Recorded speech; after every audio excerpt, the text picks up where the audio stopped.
I'm so happy to introduce our final panel members today. We have Russell B. Hill, the co-founder and managing partner of FixedOPS Marketing.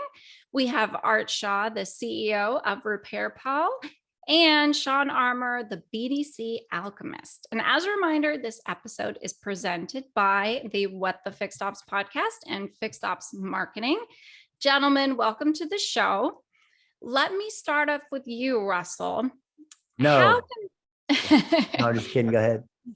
So how can technology make communication less complicated between departments in the dealership? Do you recommend using long email chains, or are there better options out there? I think there's much better options, and this is a great forum. And we got two other guys on the panel today, and things are really changing post COVID. There's been a lot. Listen, technology is wonderful. We're a technology company. We provide phenomenal services for the automotive space, but technology itself, it has to be used the right way. If you're already doing something and you bring technology in to help accelerate the momentum you have, that's one thing. But just to have technology for the sake of technology and you have nothing in place, it actually can be counterproductive and actually hurts you overall. So you got to be really careful with what you're doing. So when we, some of the things that I'm seeing today is transparency from the time someone drives up to the service department, what happens while it's on the lift in the back, with video MPIs and stuff like what Art's doing. Yes, it's really funny that yesterday I was talking to somebody who's been a BDC director for a long time, unlike what Shawn promotes with what he does.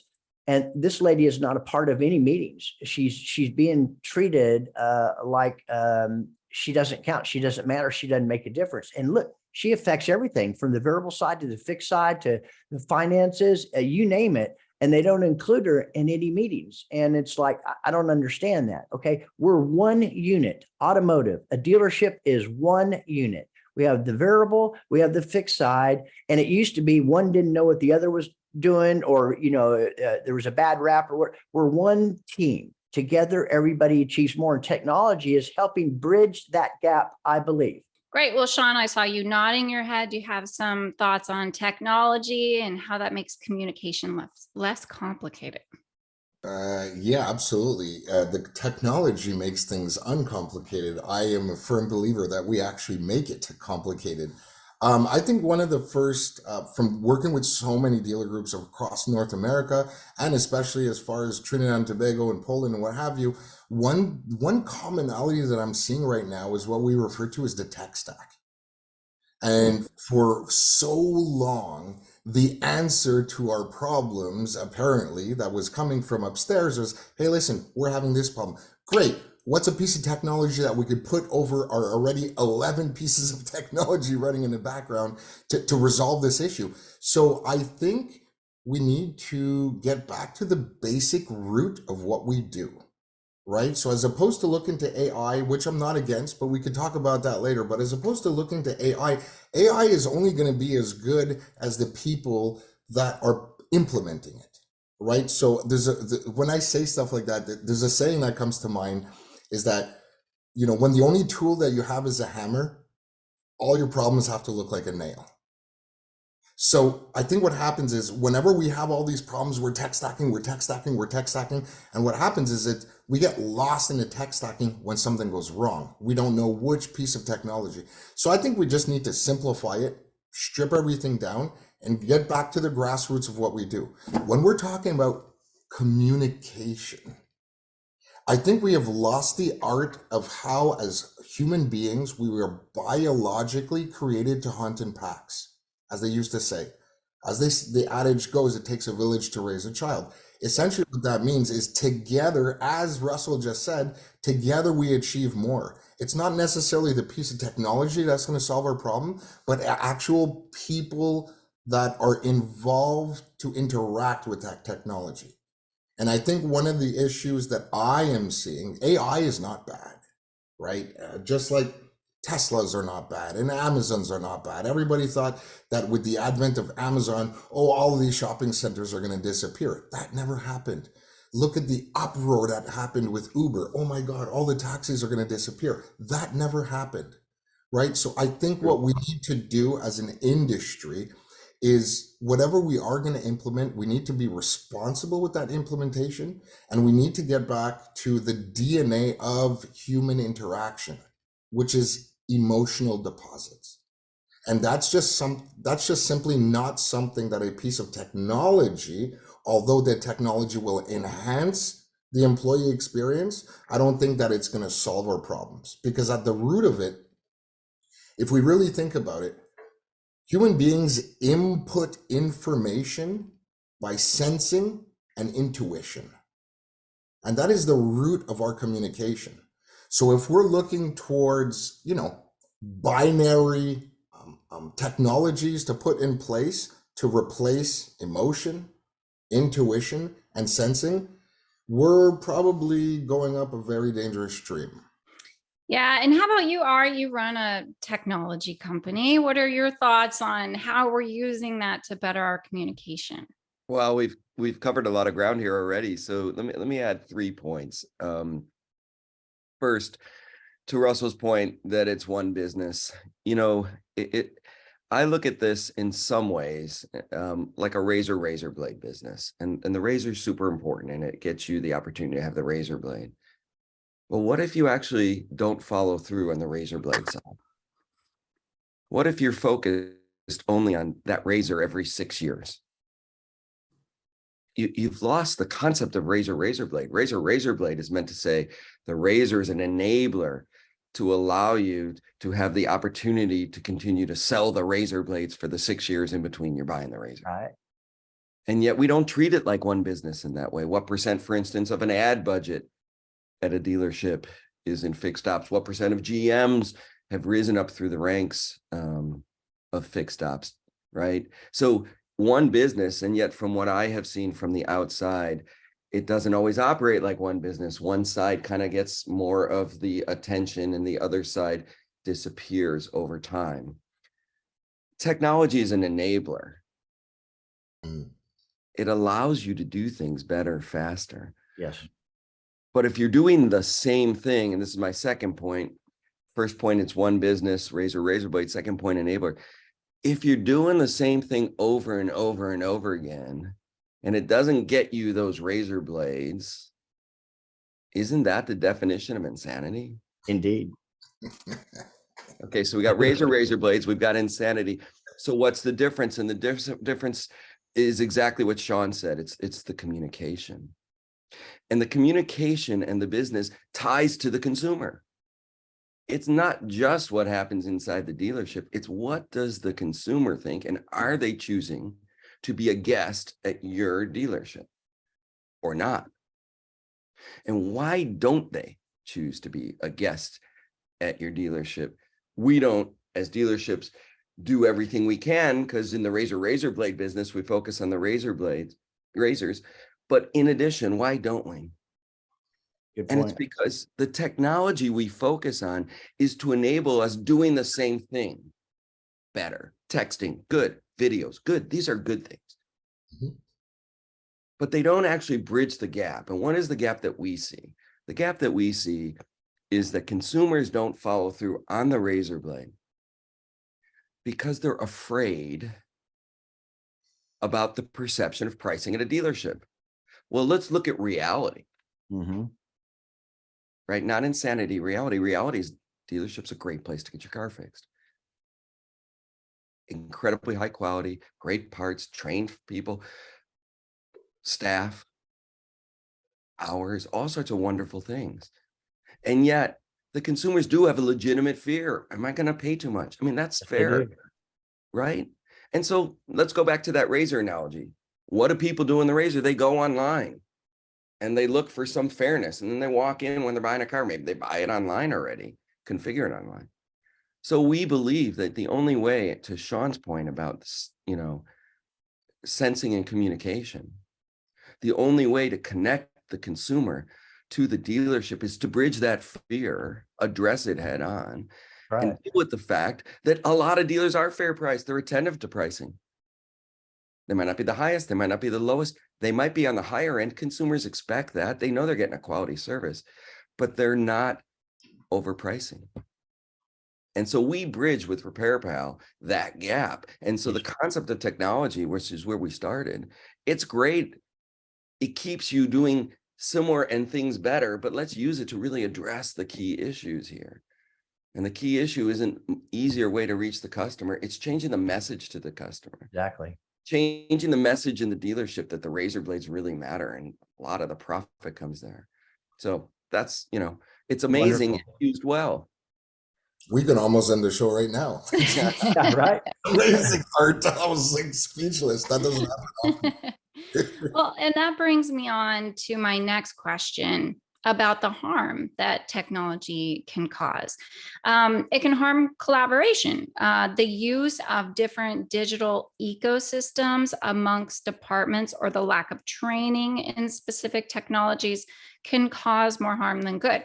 So what rules should we follow when it comes to embracing technology in the dealership? And Art, I'll start with you this time. Well, one of the key rules is to, when you buy into a technology, commit to its adoption. There's often the delight of the purchase and then the actual execution. And it's not the technology's fault if it is not implemented. So if people aren't using it, or some people are and some people aren't, you have this very inconsistent. So, leaning into, hey, we're going to try this, and having everyone try it, and then having that be more common across as many departments that it is relevant is really important. If each area has their own, or if different people within an area use it and don't use it, you get this really inconsistent view of what is happening. And then the technology can be counterproductive.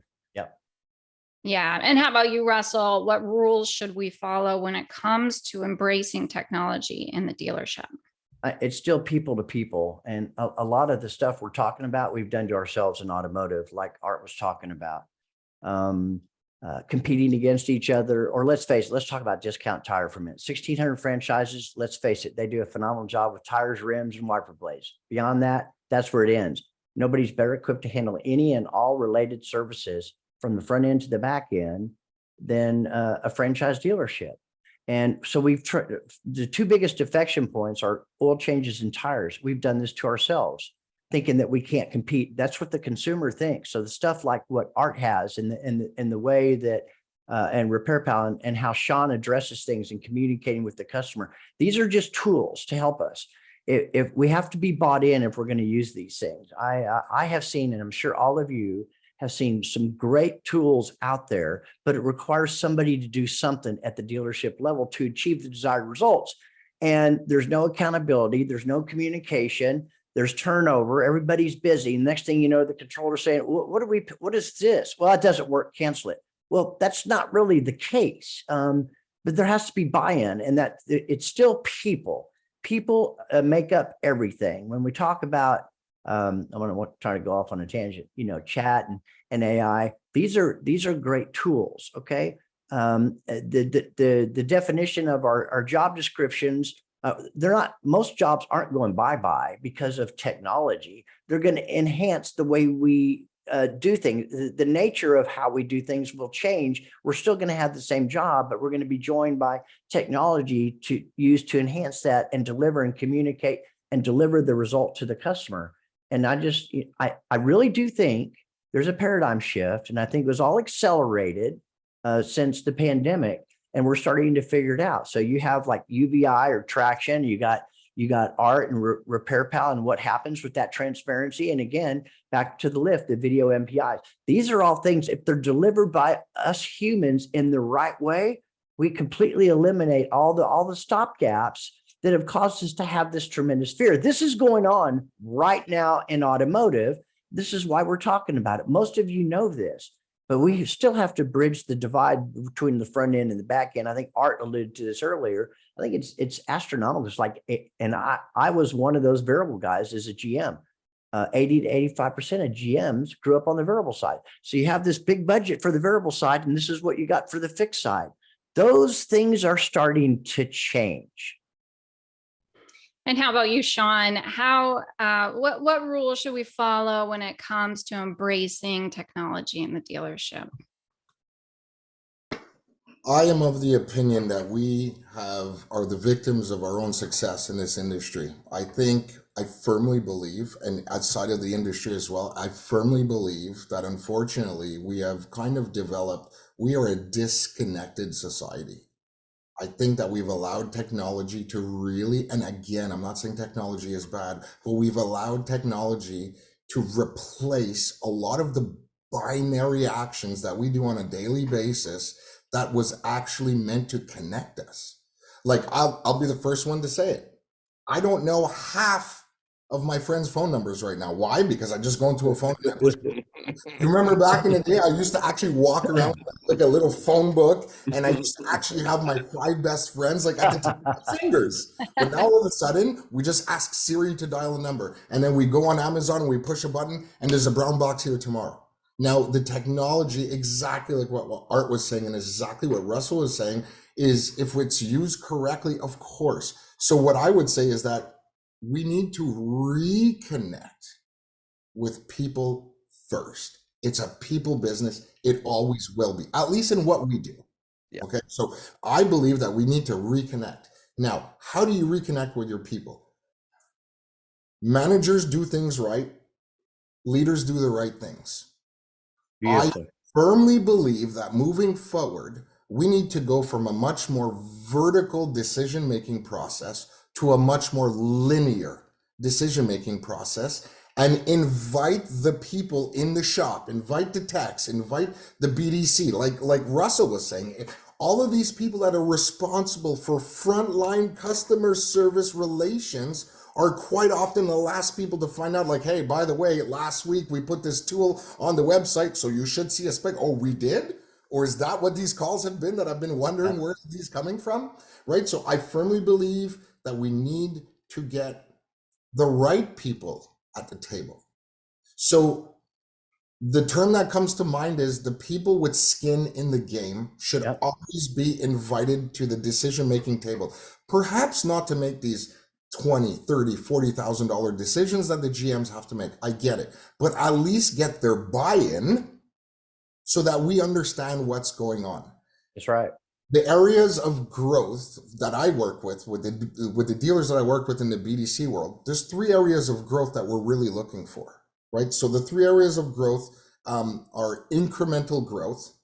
How are we going to slowly, incrementally grow the business?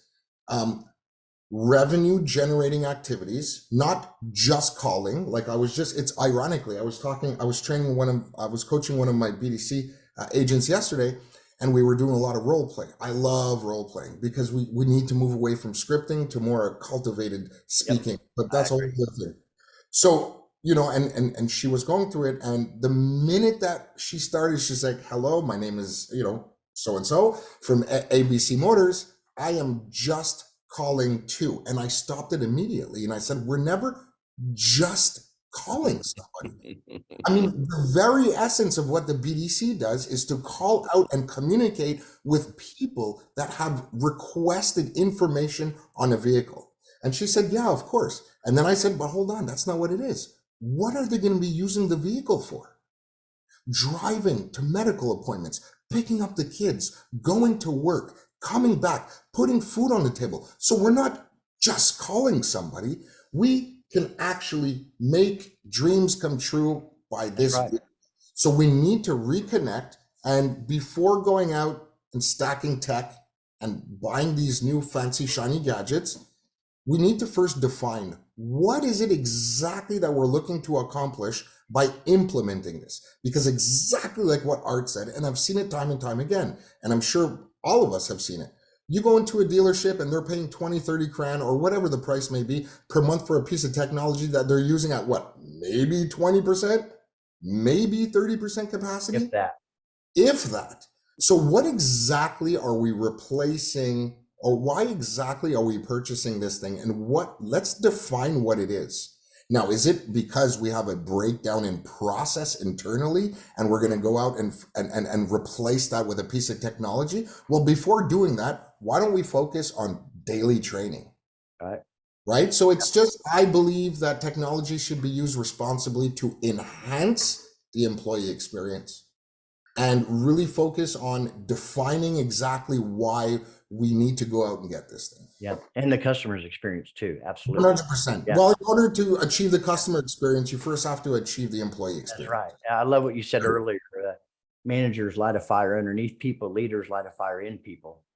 100%. To get a movement. Yeah. Well, that's a good segue to my next question. And Shawn, you brought up AI earlier, and we can lace that into this question. How can automation be used, or AI, to simplify our workplace tasks and tools? Let's start with you, Art. Look, AI is coming. AI is the ability to optimize patterns. Right? It's the ability to take data, optimize patterns, and make predictions. And it will have value over time. It will have value in diagnosis, for instance. But I think some of the things we're talking about today are more fundamental. AI is an emerging world, and yet we have so much to do today that one of the points I want to make is not to avoid AI. Let's embrace it. The ability to see patterns and make better decisions is going to be very important, right? And we'll be able to do things better. But the reality is AI continues to evolve, where our business today has so many issues that we've been talking about here around communication, around training, around people. So I'm going to take a slightly counter approach, which is to say, let's let AI evolve. Let's let the tools come. Let's explore them and understand where they can add value, especially in decision making. But let's make sure we're back to the basics around how do we do this well with the technology we have today. Yeah. And so that we're not looking over ourselves and tripping, because today there's so many good things to be done. The next question I have for you guys, I think will hit home. How important are the relationships we foster among the leaders of each department? Why are relationships important to collaborative culture? And Russell, why don't you start? Relationships are everything. If they like you, they trust you, they believe you, they buy in to what you're talking about. When you include them in decision-making process, it's much better because everybody buys in. There's accountability and things. We have a lot. Listen, so much has happened since the pandemic in 3 years. Look at the stuff we're talking about. Look at the technology that's emerged from, like I said, what happens when the customer drives in? What happens when the customer drives up to the showroom? How they look. I have a training manual from Ford. It's over 50 years old. It's the same today as it was back then. Nothing's changed. It's still people to people building relationships. And so I got to tell you, there was a time in my life where all the years I was involved in automotive and selling cars, I would always work the customer in the desk, always trying to manipulate what was going on. Now, I know nobody out there knows what I'm talking about, right? But this is how I sold cars. I was always looking for the angle and agenda. Well, I had some things take place in my life, and I got out of the car business for a little while to nurture my emotional health. And one of the life coaches and mentors I had suggested, hey, Russell, maybe it's not a good idea that you get back into the car business because of all the triggers and, et cetera. But I did it anyway. And I developed a new attitude, new light in thinking because of the changes I was making personally in my life. And that was, if I generally just focused on the customer's needs and wants, and I didn't work the customer and didn't work the desk, that I would be, I think I became more successful with that than I did trying to manipulate things. It's still people. People buy from people. People learn from people. All these things are a great supplement to what we're doing. But if we forget the basics, okay, human interaction, and we think that it's going to be, now I hear all kinds of stuff today. I'm sure you do too. We got war games. We got iRobot. We got the Terminator. We got all these things people are thinking that's going to happen and take place. If we just focus if we just focus on people today and working closer together as a team, quit the divide in the stores, quit it.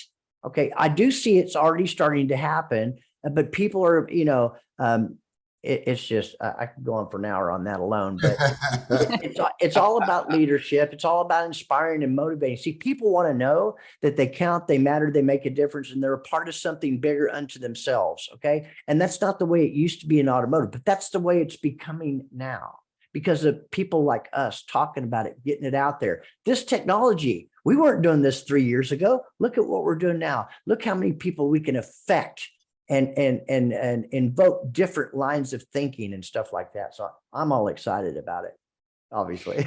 Well, good. So what do you think, Shawn? How it sounds like it's very important to foster relationships in the dealership to harness collaboration. But I get the feeling that it's a lot more difficult, as simple as it is. We live in an interdependent society where mankind's greatest achievements require interdepartmental collaboration. The BDC particularly, because that's really my area of expertise, but the BDC particularly, let's just take that as an example, but that could be, we could look at all the other departments. The BDC has always been created as a silo, separate from the departments that it serves, completely disaligned, and never on pace with the same objectives. My body of work actually aligns the BDCs with the departments that they serve. Once and for all, we need to stop this. Yes. How are we going to pay plan? Let's just talk about pay plan really, really quickly. How are we going to create a pay plan that's separate from the initiatives of the service department? So unfortunately, what these silos have created over decades and decades and decades is something that I refer to as relationship chaos. And it's this exact relationship chaos that we have created, all of us, that is actually preventing us from really capitalizing on the return on investment and profitability. So the relationships, to answer your question, Charity, is probably single-handedly the most important thing, not just in a dealership, but between everybody. The more disconnected that we get is the more that we're going to rely on AI to kind of bridge that gap. And my only fear with AI at the end of the day is that I'm just kind of worried that the colonization of AI within our culture is going to lead to massive amounts of disinformation. You know, as we kind of navigate into this artificial subjective reality, when in fact we live in an objective reality. So I just think that we need to keep pressing on relationships. We need to bring people together. And how do you bring people together? I'll say it in two things. Number one, we need to align the dealership. Everybody should be rowing the boat in the same direction. That's number one. And number two, I think Russell had alluded to this before, or mentioned this before, excuse me. There is a large part of it that is an accountability piece. And man, I feel so bad. Russell, I'd love to talk to you after about that BDC person, but fine. The BDC person doesn't get invited to the meetings. I get it. It's always been that way. But the only reason that I'm even able to sit down in front and with you guys today, so humbly, all the way from Canada, Right, is because I decided to show up. I decided to show up as a BDC manager, as I used to do service appointments for 4 years. And if you want a seat at the table, you're going to have to earn it. That's What right. is your value proposition? What are you going to bring that adds values to these meetings?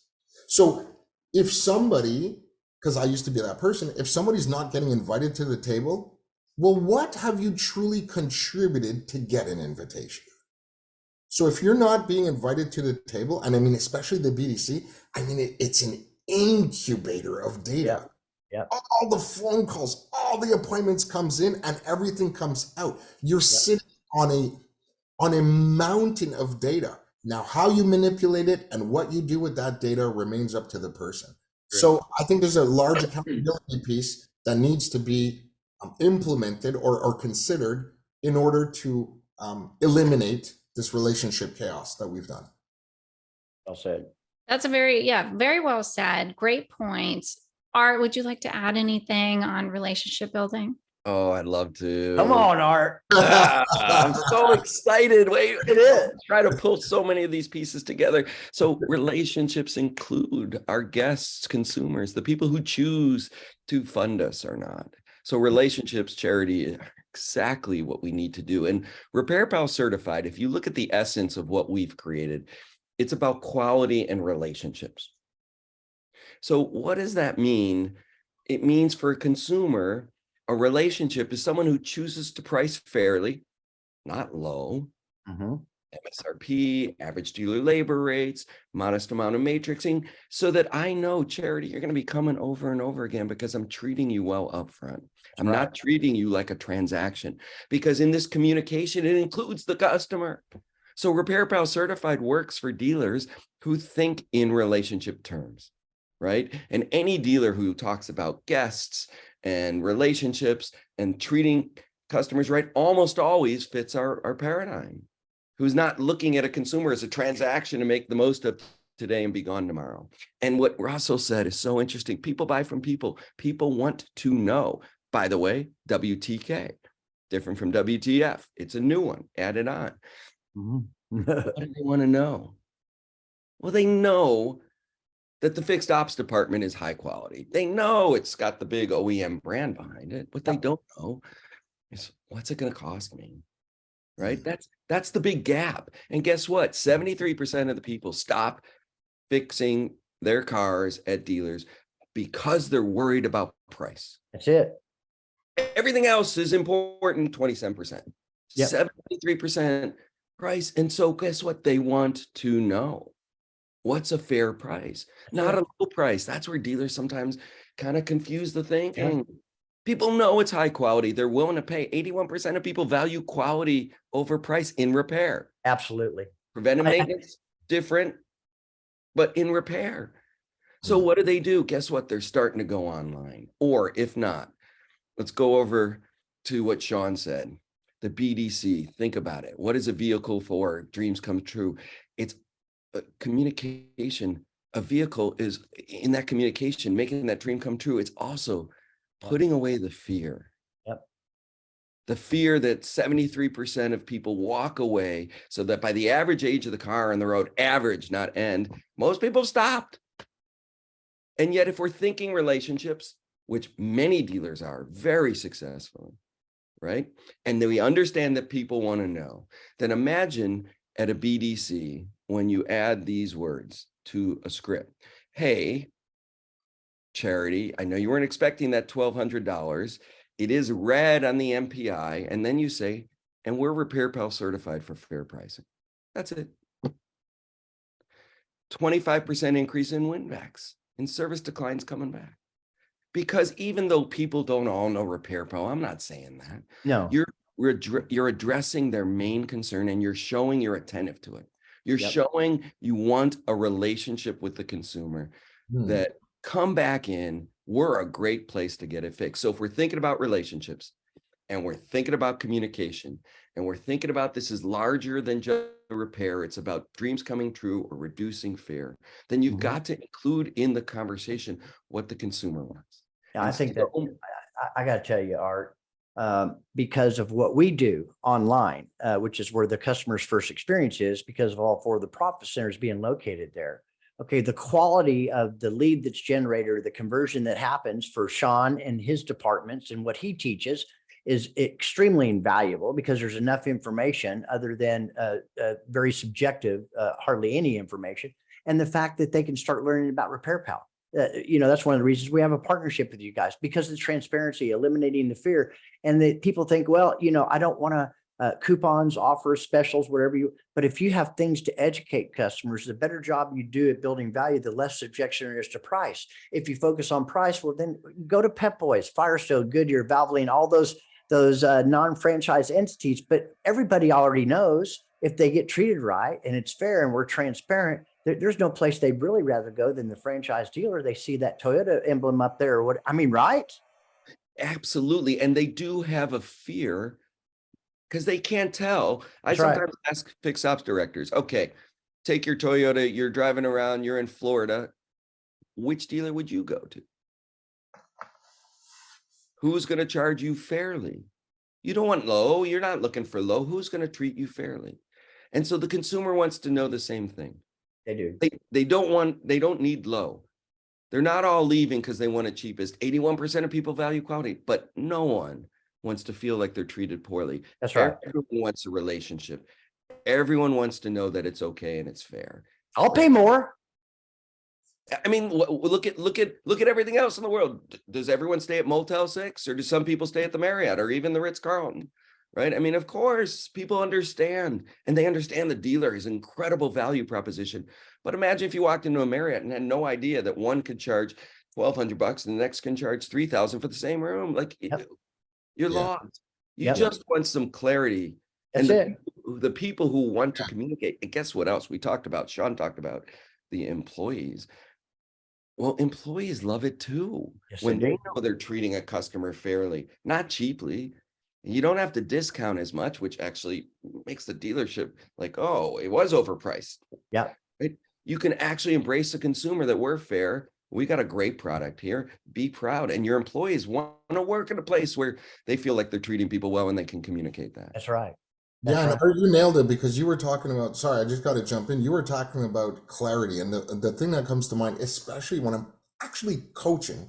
So when we're talking about clarity, I believe, because I was under the rooftop for 18 years before I started BDC Alchemy. So I mean, listen, I started off washing cars. I was a porter. I was a service advisor. I was a service manager. So I've had a lot of different vantage points that actually helped me build what I refer to as the business development system. Like, it's an amalgamation of all of the, how can I say this? All of the combustion points that I've seen in my own career. And I think that a lot of clarity for the consumer, we need to stop force feeding the consumer what we want them to know. Instead, provide them with alternatives and options. And when I'm talking about clarity, good, better, best. There you go. Because this is what they're being offered at, your Canadian Tires or these mom and pop shops, which are fantastic, but they're providing options. When we come in and we were service advisors because we were so focused on hours per hour and what have you, it's like, look, this is what it's going to cost you, take it or leave it. Okay, well, are there other alternatives? No, we just deal with this. Right. So I think that by providing clarity, to me, doesn't necessarily mean to sell the farm, but we also need to understand that people like Russell, people like you, Art, and people like you, Charity, especially me, listen, because you nailed it. So you got my sensitive spot. I'm a Marriott guy. I'm a Bonvoy member. I got my little card and I'm just clicking everywhere I go. And the Hilton keeps trying to pull me in. I'm like, there's no way in the world. I'm loyal. Why? It's not that they're the cheapest. They're not the most expensive, but I am on a plane a lot. And what happens is, and this, I'm getting a little emotional here, but it's my home away from home. Wow, you're the commercial now. I know. Exactly. I know what to expect. I know that they have the little continental breakfast, and it's not that it's not like you get the bacon, the eggs, and the sausage. No, it is my time that I don't have to get into a car at 6 a.m. and go to a breakfast place. I could just load up, boom, hit my clients nice and early. So I think clarity to me is really about providing options, which I think we could be doing a better job of, which is what I know for a fact that what your product does, Art, as well as yours too, Russell and Charity, like, I've seen it, and I just think it's phenomenal. By being, hey, customers, look, these are your options. You pick. Instead of siloing somebody into like this decision-making process, and then they get buyer's remorse. And then they're like, oh, I went to the dealer. Guess what? Cost me $800 again for a brake change. No, it wasn't $800. You did this. You have to itemize it. So clarity also becomes itemizing. So if you think about it, occasionally, because I've been in an automotive salon, I'll have people call me after the fact and say, hey, Russell, I really don't think I got a good deal. I'm not really sure. Maybe I did, maybe I didn't. I just, what do you think? Well, I don't get into that anymore. What I do tell them is, first of all, you should have come to me before, not after the fact. But then I say, listen, do you think you got a good deal? They're just looking for validation. And they said, well, I think so. And I said, then you did. If you think you did, then you did. Can So I add, Russell? yeah, please. Sorry, but it feels a little like a layup. So I'm sorry, but look, think about what goes on in sales. Who's Yep. going to buy a car without looking at some third-party site and figuring Oh, out you know they are. this is a price? Yep. And then they go in, and now the conversation with the dealer is actually much more professional and productive because people are empowered with information, and we can have a business conversation, and dealership deserves to earn a profit. Everyone Exactly. They do. People are beginning to go online to find basic pricing information. And if you search on Google, the number one response, lo and behold, of course, it's, is Repair Pal for a long tail search, not just Repair Pal San Jose, Sure. but my 2015 Ford F-150 air conditioning replacement cost. Right. They know the Ford is going to do a great job with the air conditioners. How much is it going to cost me? And what's a fair price?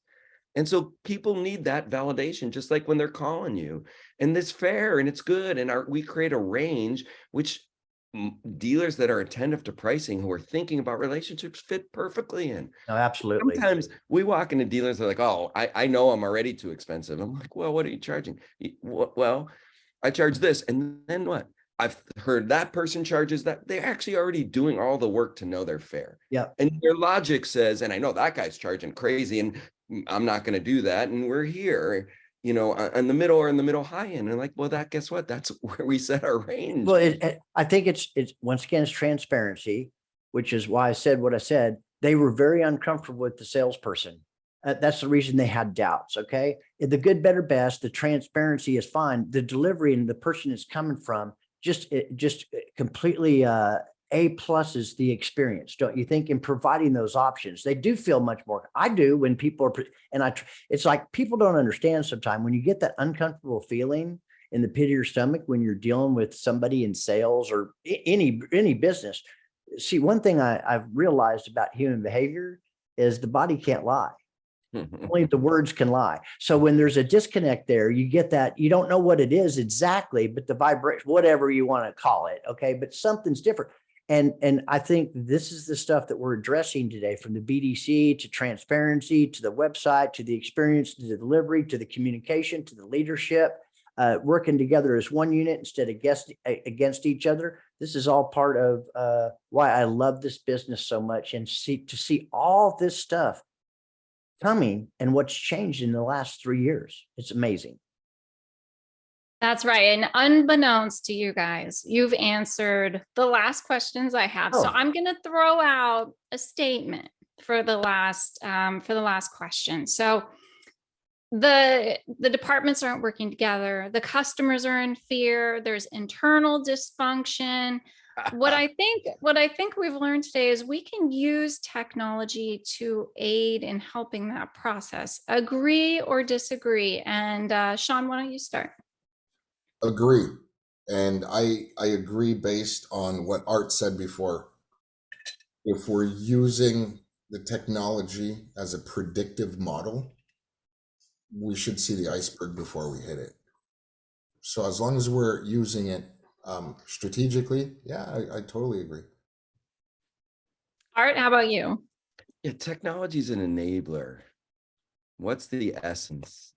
The essence all of us are talking today about is building relationships, having open, transparent communication, and making a profit. And those can all go together. Like they should. And they should, and technology should enable all of those things to go together, to have relationships with consumers within the dealership, where the razor blades get, part of the business, because it's super important, where communication is enabled by technology, but done person to person, right? The customer included in that, and it's a profitable business. And technology can bring that together, but it doesn't do it on its own. That's right. Yeah, good or bad, technology enables us, right? What do you think, Russell? I think that in addition to all the things we talked about, and one of them is leadership, the speed of the pack is set by the leader. I think that's really important. It all starts at the top. It's not from the bottom up. It is. It depends. And And I'm seeing many more people, women, which I'm a huge promoter of in automotive. I can't tell, I got to say this since we're all on here and this is being recorded. This woman, Charity, and what she's done, I would not have been able to do without me. And we click, we have this way, but the stuff that she does, that's all part of the team, right? Together we achieve more. She understands my strengths and weaknesses, and she knows exactly when and where and how, or she's figured that out over time. Well, managers or leaderships, servant leaders particularly, bring people together. And I think, I hope that you all believe the same thing. But part of what we're talking about with technology and transparency, particularly in service, I see it happening on the front end too. And I see the divide shrinking between the front end and the back end. Do you all, to some degree or another? Absolutely. That's the message. Yeah. And as you just need to align the department initiatives across the spectrum. Sales creates customers and service keeps them. That's right. So within the service process, I mean, there's how many sub business units, there's parts, there's BDC, there's technicians, there's advisors, and seldomly are they all together at the table. Exactly. I got to say that I've seen and been a part of a lot of BDCs, but not like Shawn and what he does. I've seen a lot of tools and products out there, but not like what Art has to eliminate the fear and to have the transparency with the single biggest thing where people have to go think about it because they want to think or feel like they got a good deal. And I think same thing with us and the website experience at bridging that divide. Our stuff rivals what they're doing on the variable side. In most cases, even exceeds the experience when it was treated like an afterthought. You couldn't even find information. People want information, and the more information and the way it's displayed, like what Art does, like what we do, like with what Shawn does, and so many of you out there, these are the reasons that there's big things going on. And I want to thank you both for being on here today. Thank you so much for having me. Thank you. It's awesome.